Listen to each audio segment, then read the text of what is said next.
네, 안녕하세요. 이찬중님. 간단한 자기소개 부탁드릴게요. 네, 안녕하세요. 저는 서강대학교 아트앤테크놀로지학과에 재학 중인 이찬중이라고 하고요.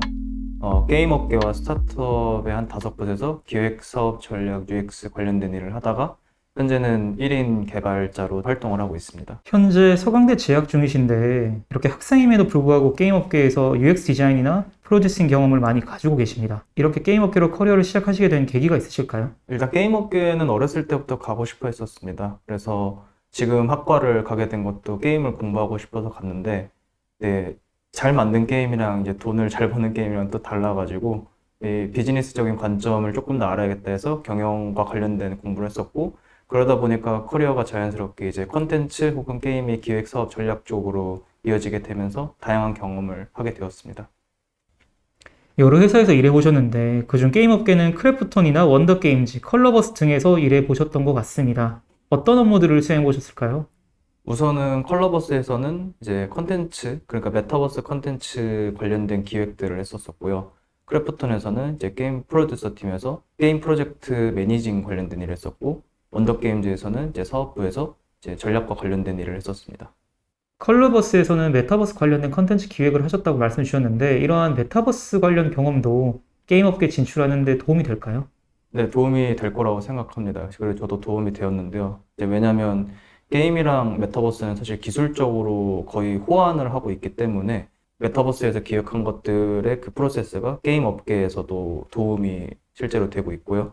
네, 다만 약간의 차이점이 있는데 메타버스 같은 경우는 컨텐츠를 창작하거나 어떤 유저들이 스스로 즐길 거를 만든다면 게임은 이제 우리가 컨텐츠를 미리 만들어 놓고 유저들이 즐겨 놓는 형식으로 기획을 합니다. 그래서 그 두 개의 차이점은 분명히 존재하지만 호환성은 잘 가지고 있다고 생각해 주시면 될 것 같습니다. 기술적 호환성을 말씀 주셨는데 어떤 기술들을 좀 공유하고 호환한다고 볼 수 있을까요? 게임 같은 경우는 기술이 크게 두 가지로 나뉘어집니다. 우선은 클라이언트랑 서버라고 할 수 있는데, 사실 서버는 게임뿐만 아니라 모든 IT에서 거의 다 공유되는 기술이고, 클라이언트 같은 경우는 이제 컴퓨터 그래픽스나 뭐 게임 엔진, 물리 엔진이 있는데, 대표적으로 유니티랑 원리얼 엔진이 있습니다. 그래서 대부분의 게임 회사가 이 두 가지 엔진을 쓰고, 뭐 메타버스 회사든 게임 회사든 이 두 가지 엔진을 모두 씁니다. 그래서 만약에 게임이든 메타버스 업계든 취업을 원하신다면 이 두 가지 엔진에 대한 이해도를 높이는 게 분명히 도움이 될 거라고 생각합니다. 이렇게 컬러버스의 메타버스 경험을 가지고 크래프톤으로 취업을 하셨습니다. 크래프톤에서는 어떠한 업무들을 하셨고 좀 어려우신 점은 없으셨나요?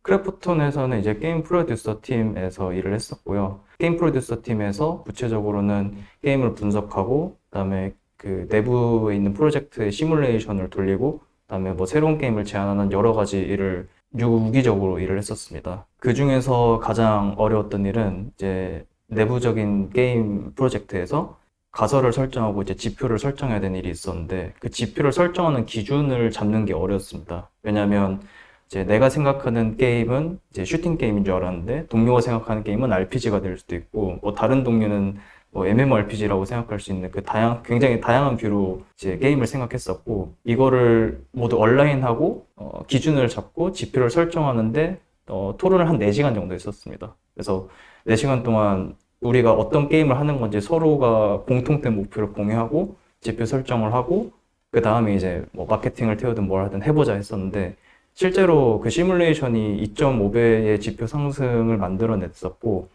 그게 되게 어려웠지만 굉장히 흥미로웠었던 경험이라고 생각합니다. 그런 팀 간의 논의 끝에 어떻게 좀 합의를 이루셨을까요? 굉장히 중요한 요소 중 하나라 생각하는데요. 그 자기객관화가 되게 중요하다고 생각합니다. 그러니까 다시 말하면 게임이 이제 내가 플레이어로서가 아니고 이제 제작자로서 객관적으로 분석을 해야 되는데 아무래도 컨텐츠이고 이 취향 산업인 게임이다 보니까 편향이 어쩔 수 없이 들어갈 수밖에 없습니다. 분석을 하는데도. 근데 이 편향을 벗어버리고 내가 이 게임에 대해서는 재미가 뭐였는지를 공통적으로 이제 취합을 하는 과정이 되게 어렵지만 그거는 사실 시간과 뭐 논리적으로 비판만 잘 한다면 되게 시간 문제라고 생각하기 때문에 시간을 들여서 합의하는 과정이 중요했고 저희가 내렸던 결론은 슈팅 게임 혹은 뭐 RPG 그 중간 어딘가의 게임이라고 스스로 포지셔닝을 잡았고 그 포지셔닝을 기반으로 해서 가설을 저희가 스스로 설계하고 그 다음에 이제 뭐 마케팅이든 그런 여러 가지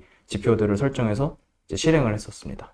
이렇게 크래프톤에서 인턴을 마치신 다음에 원더게임즈로 입사를 하셨는데 원더게임즈에서는 어떠한 일들을 하셨으며 어려웠던 점은 없으셨을까요? 원더게임즈에서는 전략팀, 조금 정확히 이제 태스크포스 팀에서 일을 했었고요. 그래서 거기서 했었던 일들은 이제 크게 이야기를 하면 다른 게임들 경쟁사를 분석하고 저희 게임 프로덕트의 문제를 찾고 그리고 뭐 사업부의 관점으로서 어떤 전략을 세워야 될지 그런 일들을 서포트를 했었습니다. 그리고 어려웠던 점이라기보다는 이제 좀 흥미로웠었던 점이었는데요. 크래프톤에서는 이제 제작자 관점으로 일을 했었는데 이제 원더게임즈에서는 사업부로서 일을 하게 되었고 이 사업부의 관점과 제작자의 관점이 이렇게나 다르다라는 거를 좀 실감을 했었던 업무 경험이었다고 생각을 합니다. 확실히 제작자의 관점은 게임을 잘 만들고 게임 구성을 어떻게 하느냐에 초점이 맞춰져 있다고 하면 사업부는 돈을 어떻게 벌 수 있을까에 좀 초점이 맞춰져 있다라는 말씀이실까요? 네, 그렇게 이해해도 괜찮습니다. 그래서 제작자 입장에서는 그 재밌게 만드는 게 이제 그들의 제1 KPI인데 사업부 입장에서는 매출을 잘 만들어내는 게 제1 목표고 이 두 가지 지점은 사실 좀 상충되는 지점이 있긴 합니다. 그래서 이 중간 부분을 잘 조율하는 게 되게 중요한데 이거는 이제 뭐 회사마다 다 다르겠지만 조율하는 방식이 다 뭐 프로세스가 있고 이거를 잘 한 회사가 이제 소위 말하는 좋은 게임 프로덕트로 이어질 수 있습니다. 네, 이렇게 여러 게임 기업에서 일을 해보셨는데 가장 힘드셨던 업무는 어떤 업무였을까요? 사실 게임 회사 세 곳에 공통적인 문제가 있었고 그걸 푸는 게 다 어려웠는데 그 문제가 뭐였냐면 게임 분석하는 게 가장 어려웠습니다. 왜냐하면 이제 이 게임이 재미있는 이유를 논리적으로 설명을 해야 되고 그거를 이제 설득을 해야 되는데 사실 재미라는 게 좀 추상적이지 않습니까? 그래도 어떻게든 고민하면 또 설명할 수 있고 풀어낼 수 있는 게 또 재미라고 생각을 합니다. 그래서 저도 이제 실제로 제 상사들을 설득할 때 이 게임이 왜 재밌는지를 설명하는 과정이 있었는데 시간도 굉장히 오래 걸렸지만 그래도 설득했었던 경험들이 있었고 그게 가장 어려웠었지만 그래도 가장 의미 있는 경험이었었다고 생각합니다. 어떤 포인트로 좀 설득을 하셨을까요? 예를 들면 이제 뭐 방치형 게임을 왜 하지라고 하면은 사실 대부분 사람들이 이해 못 합니다. 그 방치형 게임을 왜 하는지. 근데 저는 이제 예시를 들었던 게 방치형 게임의 그런 애니메이팅이 우리가 뭐 불멍, 물멍 볼 때랑 되게 비슷한 경험을 준다. 불멍 왜 보냐, 물멍 왜 보냐. 그냥 멍 때리고 힐링하기 좋으니까 라고 이제 되게 쉽게 이야기를 하고 이제 그래서 그냥 그런 게임을 하는구나 라고 이해를 하시는 경우가 있었습니다. 근데 게임은 이제 세대마다 굉장히 기술이 바뀌어가지고 그 경험하는 콘텐츠 자체가 다르기 때문에 세대마다 이해를 할 수 없는 포인트가 분명히 존재하는데 그걸 이제 앞서 말씀드린 객관적인 분석으로 이제 논리적으로 설득을 하는 능력이 되게 중요하고 그 경험을 많이 할 수 있었어서 저도 되게 의미 있었던 경험이었다고 생각합니다. 어떻게 보면 20대가 가지고 있는 재미라는 포인트를 30대가 이해하지 못해가지고 그걸 논리적으로 설득해야 되는 업무들도 부여받을 수 있겠네요. 예, 정확히 그 일을 했었고요. 그리고 이제 에피소드가 하나 생각나는 게 제가 이런 게임이 있습니다라고 했을 때 비유를 하면은 이제 이거 퓨전 유리를 가져갔는데 퓨전 유리 익숙하지 않은 이제 제 시니어들은 이게 음식이야? 이게 게임이야? 라고 물음표를 던질 때가 많았습니다. 근데 제가 그러면 이건 퓨전 요리라는 거고 20대들한테 인기가 많습니다라고 설득을 했었어야 됐어요. 그래서 어떻게 보면 그 갭 차이를 줄이는 게 제 일이었었고 그 과정에서 이제 참 사람을 설득하는 방법도 많이 배웠다고 생각합니다. 퓨전 요리를 좀 어떻게 설득하셨을까요? 상대방의 입장에서 이야기를 많이 했습니다. 그러니까 퓨전 요리도 결국에는 그 전통적인 뭐 양식, 한식 이런 게 있을 텐데 뭐 한식 뭐 좋아하시죠? 양식 뭐 좋아하시죠? 거기서 어떤 면이랑 어떤 소스를 합친다고 생각해 보세요. 그러면은 이게 퓨전 요리죠. 이 게임도 마찬가지입니다. 뭐 기존의 RPG의 정석이 있고 기존의 FPS 정석인데 이게 두 개 합치면 뭐 로드 슈터라는 게 됩니다. 같은 예시로 설명을 드렸었습니다. 네, 지금 말씀해 주신 것처럼 여러 가지 프로젝트를 진행해 보셨을 것 같은데 가장 기억에 남는 프로젝트가 있으실까요? 뭐 공개할 수는 없는데 제가 왜 그 프로젝트가 왜 기억에 남냐면 제가 A to Z까지 이끌어 본 경험이었었습니다. 그리고 뭐든지 신사업을 기획했을 때는 시장이 존재하는지 파악하고 그 시장에 있는 유저들의 리서치를 하고 그다음에 뭐 게임 기획, 뭐 상품 기획 이런 것들을 하고 어떻게 만들면 좋고 얼만큼 예산이 들 건지 이제 A부터 Z까지 기획을 다 했었어야 됐는데 그게 뭐 당연히 어려웠고 고민도 많이 했었고 뭐 밤도 많이 새고 했었지만 그 A부터 Z까지를 이제 제 경력에 경험한다는 것 자체가 사실 굉장히 감사한 일이라고 생각을 했었고 그리고 잘 마무리할 수 있었어가지고 되게 인상 깊었던 경험이 있습니다. 네, 지금 주니어 레벨에서 게임의 기획과 사업, 전략을 모두 다 경험해 보셨는데 각각의 차이점은 좀 어떤 것들이 있으며 가장 크게 배우신 점은 어떤 게 있을까요? 게임 업계에 들어오기 전에는 기획, 사업, 전략이 다 개별적인 업무라고 생각을 했는데 이제 세 가지 업무를 모두 경험해보고 느낀 점은 모두 다 연결이 되어 있다라고 생각을 했었습니다. 예를 들면 기획 같은 경우는 이제 게임을 재밌게 만들어야 되고 사업 같은 경우는 이 게임의 재미를 활용해서 어떻게 비즈니스를 만들 건데 결국에는 기획의 그 재미가 보장이 되어야 사업으로 연결되는 것도 있고 그리고 전략 같은 경우는 이제 게임 하나가 아니고 이제 회사 전체의 관점으로 봤을 때 다양한 게임들의 포트폴리오들이 어떻게 활성화시켜야 되냐의 문제인데 이 관점에서 보면 사실 회사 입장에서 게임은 그냥 작은 포트폴리오 중 하나입니다.